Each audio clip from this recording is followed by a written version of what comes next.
there's all these buyer's agents who popped up in the last 2 years. And I have to be honest, I feel sorry for them because they've worked in a market where Ronald McDonald could do their job. Now you have to prove that you're a brilliant negotiator. You understand the market. Now is where in this market that experience, that technique really comes into play. You're listening to Elevate, the official podcast of Elite Agent for real estate industry sales professionals, property managers and leaders. With thanks to our partner Connect Now, Elevate brings you the best tools, thinking and strategies to elevate your results. To get access to all of Elite Agent's premium resources, including a detailed episode guide for this podcast, visit joineliteagent.com. And for more information about how Connect Now can make moving easier on your clients, visit connectnow.com.au. Here is your host, Smantha McLean. Welcome to another episode of the Elevate podcast, where we delve into some of the most interesting minds in business and in real estate for the very best tips and strategies for you to implement to elevate your business. I'm Samantha McLean, editor of Elite Agent and host of today's show. What can I say about my guest today? We've met his family, we've seen how he works with Australia's top agents, and we feel like we're at times part of the sometimes rocky bromance with Gavin Rubinstein. My guest today is spring cover agent and Luxe Listings star Simon Cohen, the founder of Australia's largest buyer's agency, Cohen Handler. So welcome back to the show, I guess, Simon, because you have been on the show before. Thanks, Sam. It's good to be back and I appreciate you having me. Yeah, amazing. Last time we caught up, the second season of Luxe Listings Sydney had just been released, and you finished filming the third season, or the third season had been finished filming a while ago, but it's set to go to air in October. I know you can't give too much away, but how does the third season of our favourite homegrown real estate reality show shape up? I actually reckon it's the best season. I feel like, you know, as seasons go on, we all get a lot more comfortable with cameras around, and you become a lot more of yourself. Obviously, I hate how I look and sound in it, but I think it's the best season yet, and all of us have actually said the exact same thing. I think it's more natural, it's relaxed, the houses are wow. You know, it's cool. I think everyone will enjoy it. Gavin's given us a few clues because he was on the podcast recently. Are you able to give us anything of what we might see? Just a little snippet? You might see a bit more of Australia's favourite celebrity. You might see a bit more drama between the usual subjects. You'll see some pretty epic houses. Yeah, I mean, I watched it a while ago, so to be honest, I can't even really remember that much. Yeah, it does. It sort of happens. It's funny when the show airs, you can actually see things happening that, you know, sort of came out in the news a while ago, but it doesn't stop us loving it. You'll see deals, you know, you'll see negotiations, you know, there'll be sort of edge of your seat moments. Like there's good stuff. Did you ever expect that the show would become so popular?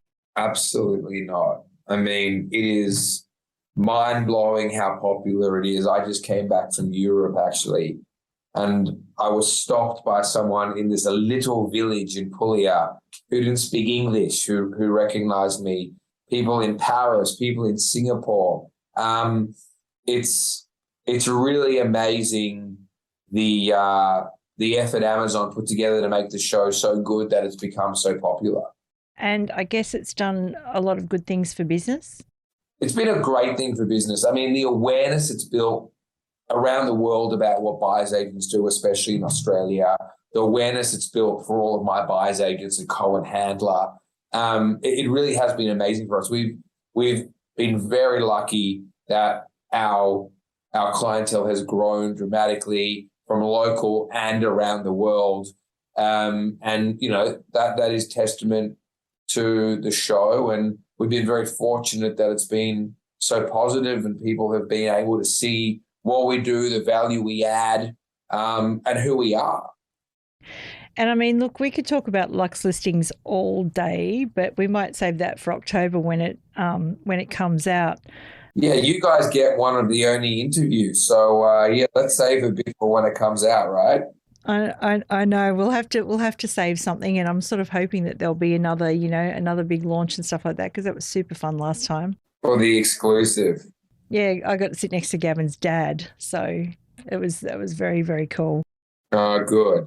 Let's talk about buyer's agents, because I'm keen to get a bit of an insight, as you quite rightly say, and it's certainly come to my attention, is that we've seen a lot more buyer's agents make themselves known to us over the last, sort of 12 months when the show's been out. And I think, partly you're responsible for that, like, because people are actually looking at buyer's agents now with a bit of a different lens. So let's take a bit of a step back in your career. You mentioned that you've always been a deal maker, and rumour has it that your first major deal involves selling not real estate, but your mum's car. Mm-hmm. Can you tell us a little bit about that? I think I was 12 or 13, and we were talking about mum getting a new car. So I went to school the next day, heard some people needed to buy a car, and that afternoon I had sold my mum's car. I kind of got used to and enjoy the art of selling. So it started a long time ago. Yeah. You started out in Double Bay in an area that was still known to some of the biggest names in real estate. So, back when you started, we were talking about people like Bart Doff and Bill Maloof and Ken Jacobs. Were they some of the people that inspired you to become an agent? Like, what inspired you to get into property? Absolutely. I mean, I wouldn't say I was inspired to get into property. I was so passionate to get into property. So that's what got me into property. The people who inspired me were definitely, the Bills and the Barts and the Kens.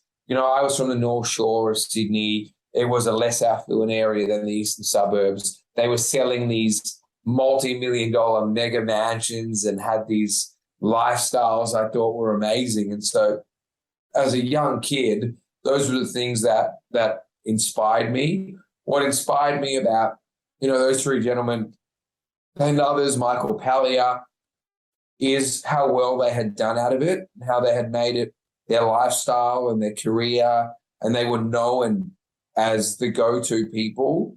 And what was inspirational to me was that they were attraction businesses, and I always wanted to be an attraction business. And so that's what sort of inspired me about them. What was the eastern suburbs like at the time that you entered real estate? Because I imagine things have changed quite a bit since then. All that's really changed are the prices. It's where everyone wants to live. It's a great, great part of the world. It's the most affluent part of Australia. It's highly competitive. So I don't think much has changed except, what was a $5 million waterfront back then, now a $50 million waterfront. Yeah, it's amazing how the prices have changed over that period of time. Yeah, real estate's a great place to park your money. Yeah, absolutely. So let's fast forward a little bit. You're doing well as an agent. What made you take the plunge to do something different and become a buyer's agent?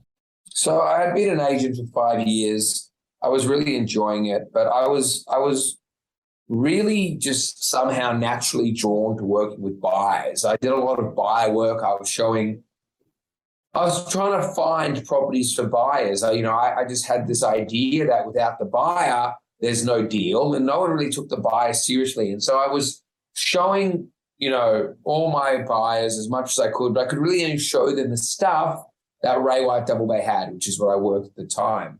And I was like, there's got to be a better way to do this. There's got to be a formal way to do this. And I'm like, what about all the other off-market stock that Bart has and Bill has and John Smith has and Joe Blogg has and all these people? And I also coupled that with a passion to sort of build a brand and a culture that people wanted to work at, right? I really wanted to create something cool and something fun and a place where everyone could be successful and everyone thrived off each other's success, rather than a sort of dog-eat-dog, negative competitive environment. And so I decided that at 24, 25, if I didn't do it now, I'd never do it. And I decided to take the plunge and start a buyer's agency, something no one had ever heard of, something everyone told me I was crazy to do, something that was scary and daunting, but something I'm pretty happy I decided to do. And I mean, how was it received at the time? Because in Australia, like to compare with somewhere like the USA, where there's always two sides to a transaction or two agents in a transaction, in Australia, listing agents, I think in the beginning they were a little bit scared in terms of, are they going to eat in, is having a buyer's agent going to mean my commission's going to be less, et cetera, et cetera. How did you find it in the beginning? So even my own family told me I was crazy. One of the only people who said I would kill it is actually Gavin. I had worked with Gavin at Ray White at the end of my time there.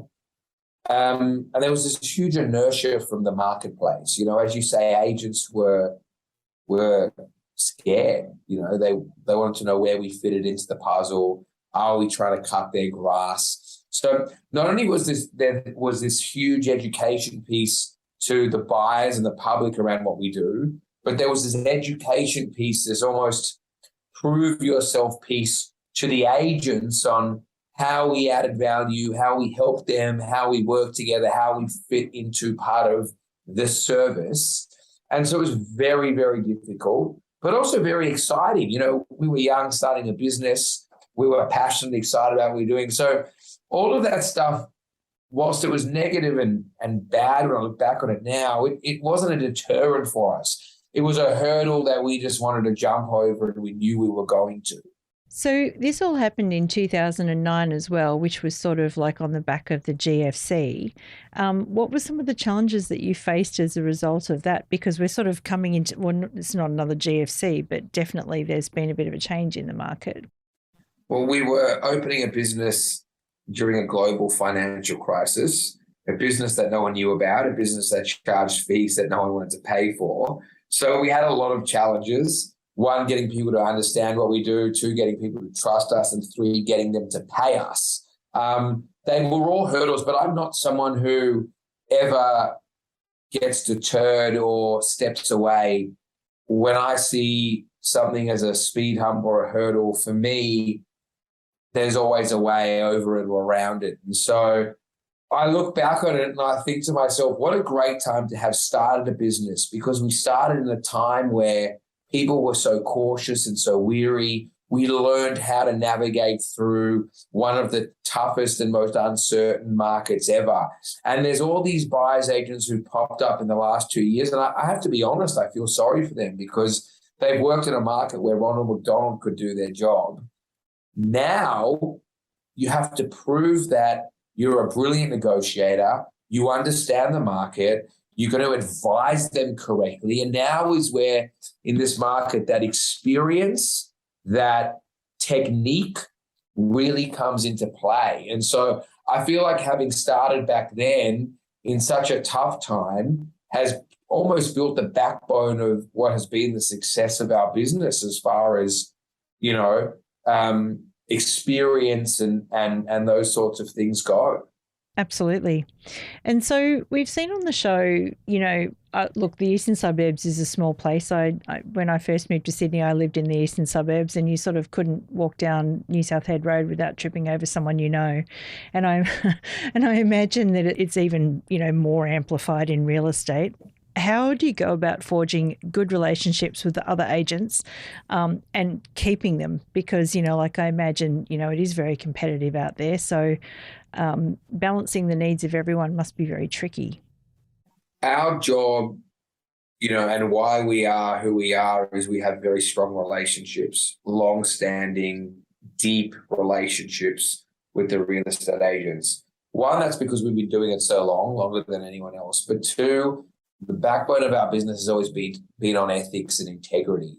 And I strongly believe if you do the right thing, a lot of people think you have to be a dog or it's, very cutthroat.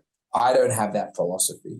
My philosophy is if you do the right thing by everyone, you do the integral thing, that real estate agents are going to trust you. They're going to want to continue to work with you. And so having had that philosophy, coupled with the fact that more recently, say in the last 4 years, It's gotten stronger. We're known to have the best clientele, the who's who, the people who will deliver. That's been very good for us. And I think just doing the right thing, being honest, being transparent. If a property's not right, getting back to the agent, doing what you can in an integral, honest way, backed by having clients that are going to deliver, for me has been the key to these strong relationships. Yeah. Given that you started in a really tough time and, the market is quite interesting at the moment, if there was anyone listening to this thinking, I wouldn't mind breaking into being a buyer's agent, what sort of advice would you give them? I would say that, Warren Buffett says buy shares when the market crashes. To me, it's the same thing. I don't think the market's crashed by any stretch of the imagination. But the point I'm trying to make is if you could make it in the market that's weak, you can make it in any market. And you'll be even stronger in a good market. And so I think anyone who's thinking about getting into it, now is an incredible time because you're only going to build on your strengths. You're only going to build on the things you need. You'll train better. I hope I'm explaining it the right way. And I think it's such an opportune time. I also think, the weaker agents are gonna leave because it's not as easy as it used to be. And I've just always had the philosophy that if you want to be a high performing agent, whether it's sales or buyers, you want to be an absolute weapon in soft markets. So when the markets are strong, you continually know what you got to do. The thing I've seen people where I've seen them go undone is in good markets, they've gotten complacent or arrogant and things have fallen in their lap and they've forgotten or not ever had the chance to learn the things you need to do when things change. And I think that's, the most important thing to being a consistently good writer. I feel like what you're describing there is almost like if you want to run a marathon, train for it in the rain, because then if it happens to be sunny on race day, then all the better. Absolutely. Same as, F1's hot right now. If you're an F1 driver, practice in the rain. Yeah. You'll take those corners much better if it's dry, but at least you're prepared. Yeah, that's it. And we know that every storm has to run out of rain sooner or later. Absolutely. Yeah. So let's talk about your growth since then. So you've now got offices all over Australia, which some people might not be aware of. You've got offices in Sydney, Melbourne, Perth and Brisbane. Tell me a little bit about what the Cohen Handler business looks like today. So we're a nationwide business, Sydney, Melbourne, Brisbane, Perth. We have buyers agents all over that all specialise in core areas. So the difference with our business is we are area experts. You get a lot of 1 and 2 man band buyers agents who try cover everywhere. At Cohen Handler, you've got people who specialize in specific areas. I think 1, it makes them much higher performing agents because they own a market, and 2, it gives our customers a point of difference, an area expert, and something that no one else can offer. And so our business, we're very lucky. Behind me, you see a couple of awards from Smart Company. We've been named, fastest growing company twice, which has been really cool. I think just that brand and our team have helped us grow and open into new markets, which we'll be opening into more soon. And so that's what our growth's been about, building out area experts, being able to offer the marketplace everything it needs and being able to make sure our team don't fight over each other. I've not once in however many years it's been since 2009 had an issue in here over a client, ever. Yeah, that's definitely nice. And what people might not appreciate about you as well, and there's another story on in the magazine, is that you have diversified into other areas like premium property management. And we're also seeing not weirdly, but we're seeing a trend towards a rise in renters agents because, the market's so competitive for rental properties right now. And also a dedicated commercial buyers agency, which I wish I'd known about before we moved to Queensland. Yeah. But how did these come about in your business? Naturally, like a lot of my clients ended up wanting commercial property too. And I'm not a commercial expert. And I met Taz, who's an amazing, amazing commercial mind. And we ended up, long story short, launching Cohen, which is a full service commercial buyers agency. And it's something the market needed, and it just taken off. And it's been those same values, those same ethics, the same cool marketing and culture that has, seen that take off. And, we're working with some of the greatest clientele in the world looking for commercial, industrial, and development property. And so that, I believe in two things. The right people come along at the right time.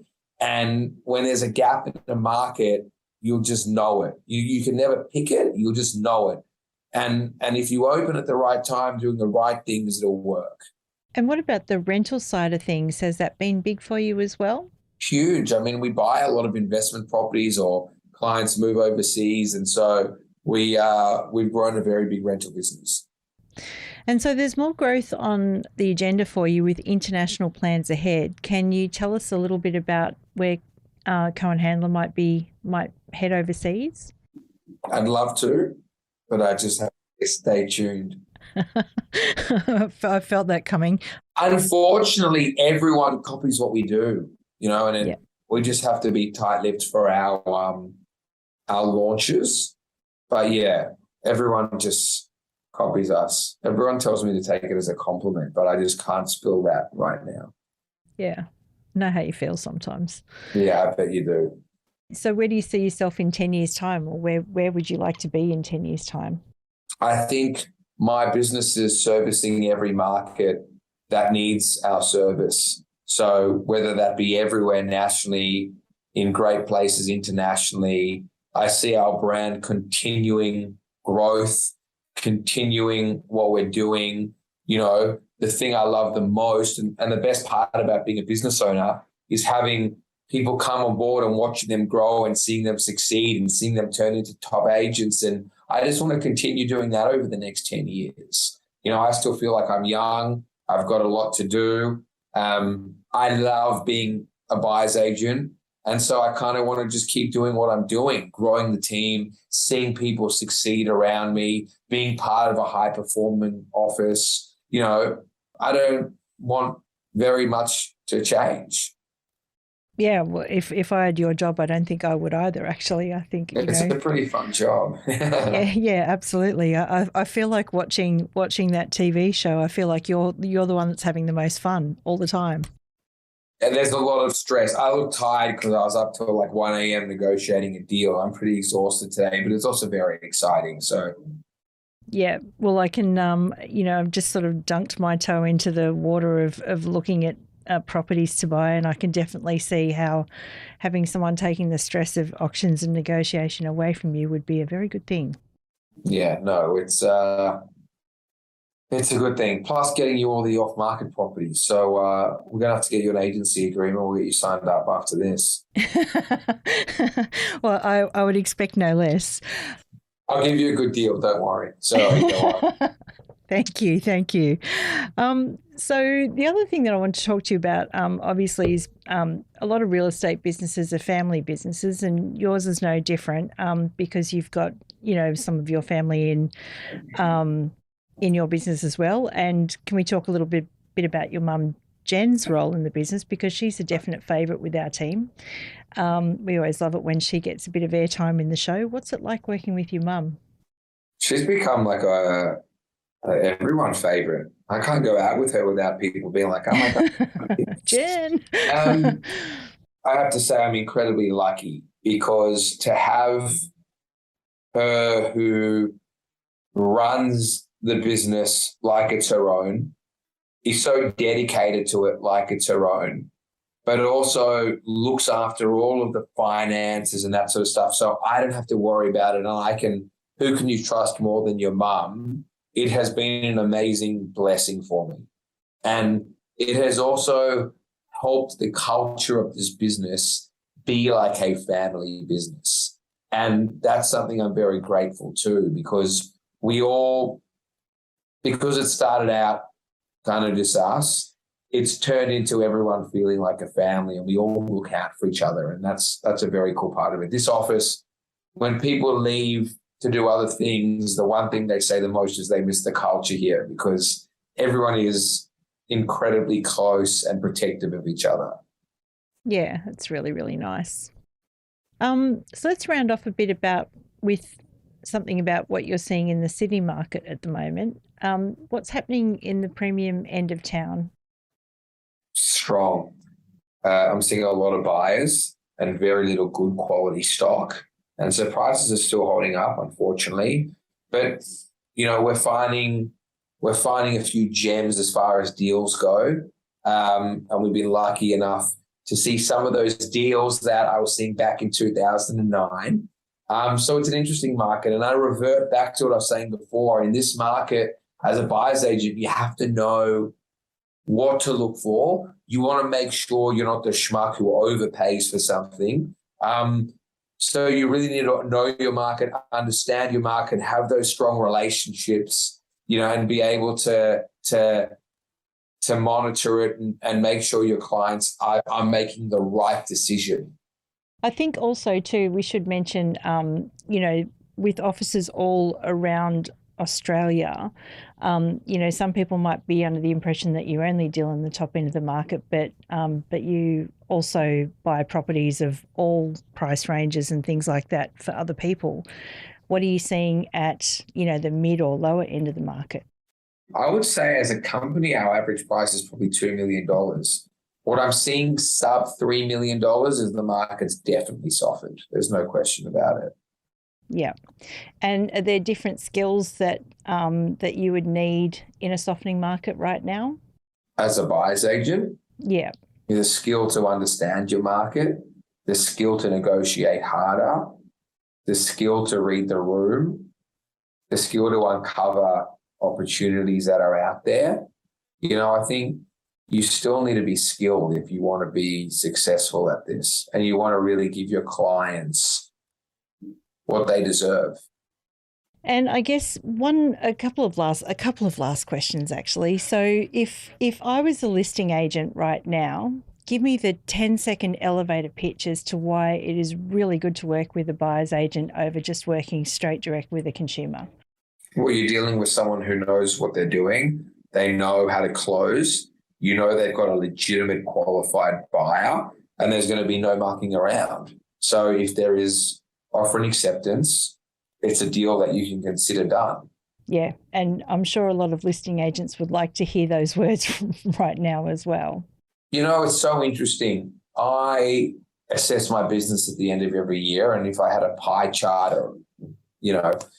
and I look at the volume of deals I do compared to the agents I do them with, I would say 95% of the deals I do are with 5 agents, and then the top 5 agents in my area, because they know that when they get something, they call me, and if I have a buy, the deal will get done.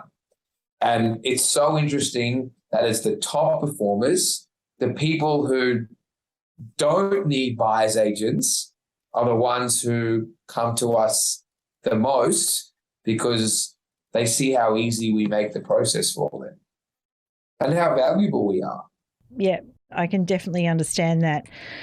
Recently, we sort of sent you over to Daniel Summers' studio over in Chippendale for a photo shoot to be on the cover of the spring edition of Elite Agent, which is traditionally our biggest issue.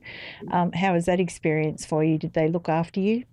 It was awesome. He's a great photographer, very creative. We had a super fun time. I got to shoot myself a bit. We shot with some of the team, which was really cool. It was a great morning. Yeah, and I'm sure the results, I haven't seen them yet, but I'm sure the results are amazing. Well, as long as you've heavily airbrushed me, I'm sure they'll look okay.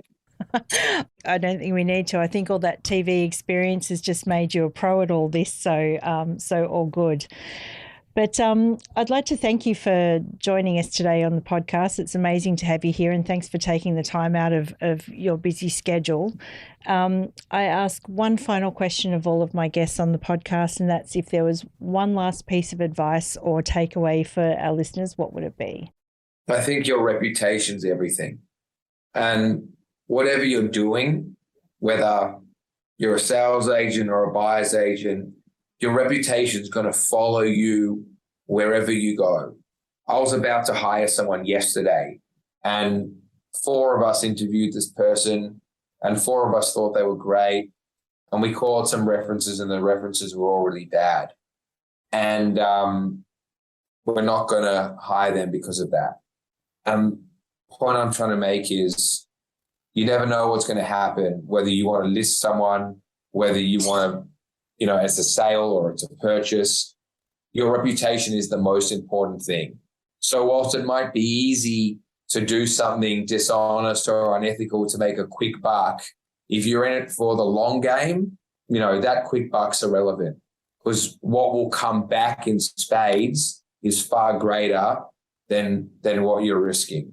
Yeah, that's great advice, Simon Cohen. Thank you so much. It's my pleasure. Thank you for having me. We hope you enjoyed this episode of the Elevate podcast, with thanks to connectnow.com.au. Don't forget to get access to all of Elite Agent's premium resources, including a detailed episode guide for this podcast. Visit joineliteagent.com.